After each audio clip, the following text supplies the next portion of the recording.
अस्सलाम वालेकुम अज़ीज़ तलबा और तालबात, उम्मीद है कि आप सब बखैर व आफियत से होंगे। प्यारे बच्चों, जमात सातवीं, हमारा मज़मून है उर्दू और हमारा मौजू है आज का श्री रामचंद्र जी के बारे में। क्योंकि हमने पहले भी पढ़ा है ये सबक, आज आपको रिवीजन चल रहा है। इंशाअल्लाह उम्मीद करती हूँ कि आप अच्छी तरह से इसको समझ लेंगे। आप पेज नंबर 39 खोलेंगे, हम इसे आगे पढ़ते हैं। चलो शुरू करते हैं आज का जो हमारा सबक है। हमने कल पढ़ा था इस सबक में। पहले मैं आपको ये बताऊंगी कि जब राम और लक्ष्मण वापस कुटिया के पास पहुंचे तो उन्होंने सीता को गायब पाया। वो बेचैन हुए और हर तरफ तलाशी के बावजूद सीता का कुछ पता न चला।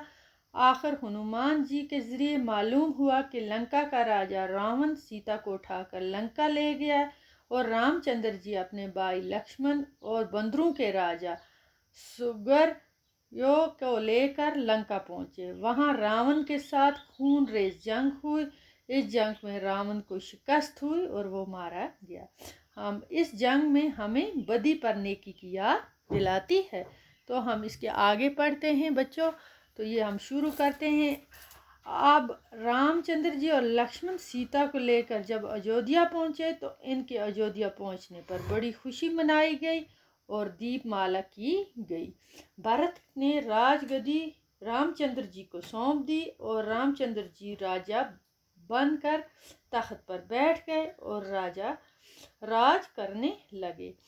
तो हमारे मुल्क की दो त्योहारें बच्चों, ये आप याद रखना, एक दशहरा और दीपावली। ये दो त्यौहार हिंदू के रावण पर रामचंद्र जी की फतह और अयोध्या वापस की याद में मनाए जाते हैं। ये दो त्यौहार, ठीक है बच्चों। तो आज हमारा ये फाइनल था इस लेसन का, श्री रामचंद्र जी का। ये हमारा कंप्लीट हो गया।